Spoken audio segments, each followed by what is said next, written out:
जय माता रानी दोस्तों, आप देख रहे हैं आपका अपना YouTube चैनल व्रत त्योहार कथाएं। मैं हूं आपके साथ रिमझिम शर्मा। देखिए, हमारा देश त्योहारों का देश है और यहाँ पर हम अपने लिए, अपने अपनों के लिए बहुत सारे व्रत धारण करते हैं जिससे उनके जीवन में खुशियां रहे। देखिए, हमने अभी हाल ही में करवा चौथ का व्रत अपने पति की उन्नति, तरक्की, उनकी दीर्घायु के लिए धारण किया। इससे पहले देखिए, हमने नवरात्रों का व्रत माता रानी की कृपा, घर में सुख, शांति, समृद्धि, शक्ति, हर मनोकामना के लिए धारण किया था। और अब आ गई है अहोई अष्टमी।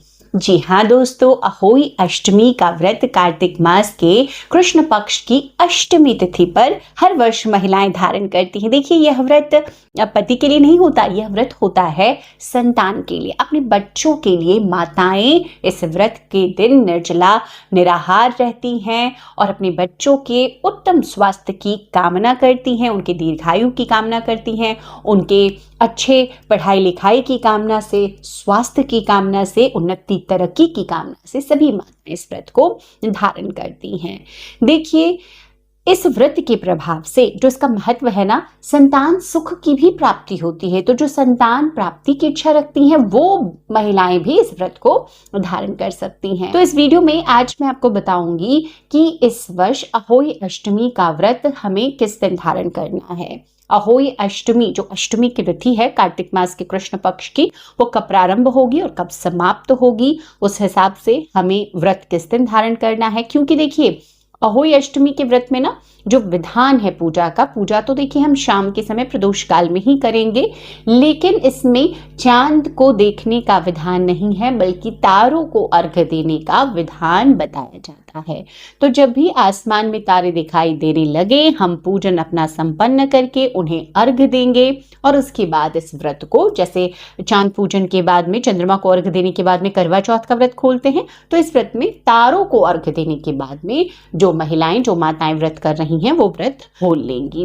अहोई माता इससे प्रसन्न होती हैं और सभी माताओं की संपूर्ण जो इच्छाएं हैं संतान संबंधी वो पूर्ण करती हैं। तो सबसे पहले जान लेते हैं कि कार्तिक मास के अष्टमी तिथि कब प्रारंभ होकर कब समाप्त होगी और पूजा का शुभ मुहूर्त आपको कब से कब तक मिल रहा है। देखिए, सबसे पहले जान लीजिए कि जो अष्टमी की तिथि है वो कब प्रारंभ होती है। तो अष्टमी की तिथि 13 अक्टूबर को प्रारंभ होगी दोपहर में 12:24 पर, जो कि समाप्त होगी 14 अक्टूबर को सुबह में 11:09 पर। अब ऐसे में देखिए, कई व्रतों में मैंने ये बताया है कि जब जो पूजा का समय है, जिन चीज़ों की हम पूजन करते हैं उसको देखने का, जैसे कई व्रत में देखिए हम आने वाला है छठ पूजा, तो हम सूर्य को, उगते सूर्य को और डूबते सूर्य को अर्घ देखते हैं, तो उसमें सूर्योदय देखना और सूर्यास्त देखने का समय जो है वो महत्व रखता है। अब इसमें क्योंकि हम तारों को उदित होते हुए अर्घ देंगे, तो ये देखना बहुत ज़रूरी है कि तारे किस, जो अष्टमी की तिथि है उसमें किस दिन, किस तारीख को उदय होंगे। तो देखिए, ऐसे में इस बार जो अहोई अष्टमी का व्रत है वो 13 अक्टूबर को धारण किया जाएगा, क्योंकि 14 अक्टूबर को सुबह 11 बजे ही अष्टमी की तिथि समाप्त हो जाएगी। तो देखिए, 13 अक्टूबर सोमवार का दिन है। इसी दिन जो भी माताएं व्रत उपवास करेंगी वो व्रत उपवास में रहेंगी। अब देखिए, पूजा का जो समय है वो नोट कीजिए। पूजा का समय जो है, शुभ मुहूर्त जो है वो है शाम का 5:53 से 7:08। अब आपके शहर में तारा उदित जब भी हो उस हिसाब से आपको पूजन देखिए पहले ही संपन्न करना है। तो देखिए, अहोई अष्टमी के दिन जो तारों के देखने का समय है वो है शाम में 6:17 पर। देखिए, ये दिल्ली एनसीआर का समय मैं आपको बता रही हूँ। आप अपने शहर के समय में देख लें कि तारे आज कब उदित होंगे और देख लें तारे कब उदय हो रहे हैं। अगर समय नहीं मिल रहा आपको तो उस हिसाब से आप व्रत खोलेंगी तारों को अर्घ देने के बाद में। अहोई अष्टमी के दिन देखिए, कई जगहों पर ये होता है ना कि अहोई अष्टमी के दिन भी चांद को अर्घ दिया जाता है तारों के बदले। तो आज जो चंद्रोदय का समय है उसके लिए थोड़ा सा इंतजार करना पड़ेगा, रात में है 11:20 पर। तो इस प्रकार से ये सभी शुभ मुहूर्त हो गए जो आपको ध्यान रखना है। अब देखिए, अहोई अष्टमी के दिन जो नियम कुछ हैं, जैसे महिलाएं सुबह उठती हैं, सुबह उठकर सबसे पहले स्नानादि क्रियाओं से निवृत्त होकर व्रत का संकल्प ले लेती हैं और उसी समय से व्रत उनका शुरू हो जाता है, जो कि शाम तक, जब तक तारे नहीं उदित होते तब तक उनको व्रत उपवास में रहना होता है, निर्जल निराहार, जैसे कि हम करवा चौथ के व्रत में रखते हैं। तारों के दर्शन के पश्चात ही इस व्रत को पूर्ण माना जाता है। हालांकि जैसे मैंने अभी बताया कि कुछ क्षेत्रों में चंद्रमा के दर्शन के पश्चात व्रत को पूर्ण माना जाता है। तो आप जिस भी नियम का अनुसरण हर वर्ष करते आए हैं उसी तरीके से आप कीजिए, क्योंकि आज अहोई अष्टमी के दिन ना चंद्रोदय बहुत लेट होता है, तो इसलिए आपको ये ध्यान में रखना है कि आपके यहाँ जो नियम है उस नियम को आपको फॉलो करना है। अब पूजा का विधान क्या होगा आज के दिन, ये भी आप समझ लें। तो देखिए, पूजा विधि जैसे मैंने कहा, सुबह उठ जाएं, सुबह उठकर कोशिश करें कि आज भी नए वस्त्र पहने।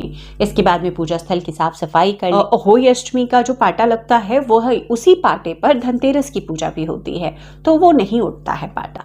तो आप उस स्थान की साफ सफाई कर लें, फिर अहोई माता की वहां पर तस्वीर रखें और उनके सम्मुख दीपक एक शुद्ध घी का जलाएं और विधान के साथ में उनका पूजन करें।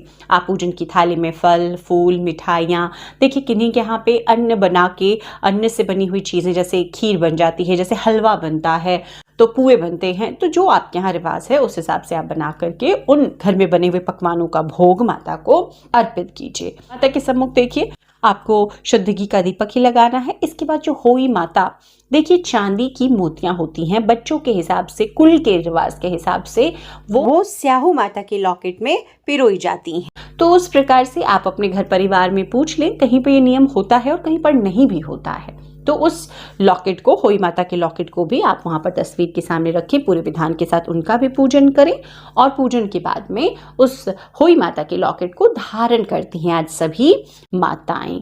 उसके बाद देखिए पूजन संपन्न हो जाएगा, कथा सुनना है, आरती करनी है और इंतजार फिर करना है तारों के निकलने का। तो जब तारे उदित हो जाएं तो उनको अर्घ्य देना है उसी विधान से, जैसे हम चंद्रमा को अर्घ्य देते हैं।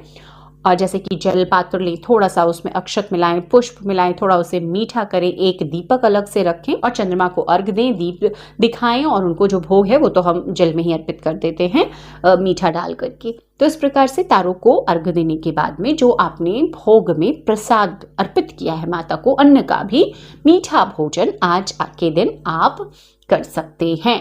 आज के दिन देखिए, जैसे आपने व्रत कर लिया, करवा चौथ के व्रत में पति पूजन के बाद में उनके हाथ से व्रत को खोला जाता है। आज के व्रत में भी देखिए, करवा चौथ के व्रत में जैसे सास का आशीर्वाद बहुत जरूरी है, तो आज के व्रत में भी अपने परिवार की, अपने कुल की जो बड़ी महिलाएं हैं, बुजुर्ग हैं, उनका आशीर्वाद जरूर लीजिए, उनको दक्षिणा स्वरूप कुछ आप प्रदान कीजिए और उसके बाद में व्रत को खोल सकते हैं आप। तो दोस्तों, अहोई अष्टमी व्रत की संपूर्ण पूजन विधि यही है। जो आप भोग लगाते हैं वो अपने बच्चों को जरूर खिलाएं और परिवार में आप लोग सभी लोग खा सकते हैं, लेकिन बच्चों को जरूर कर खिलाएंगे। तो इस प्रकार से इस अहोई अष्टमी आप भी होई माता के आशीर्वाद के लिए पूरे विधान के साथ में पूजन को संपन्न कीजिए। वीडियो पसंद आए तो लाइक कीजिएगा, ज्यादा से ज्यादा लोगों तक शेयर कर दीजिए ताकि वो भी इस तरह की जानकारियों का लाभ उठा सके। और चैनल पर पहली बार आए हैं तो इसी प्रकार की जानकारियां मैं आपके साथ शेयर करती हूँ, चैनल को सब्सक्राइब कर लें। वीडियो देखने के लिए बहुत बहुत शुक्रिया। हर हर महादेव, जय माता रानी।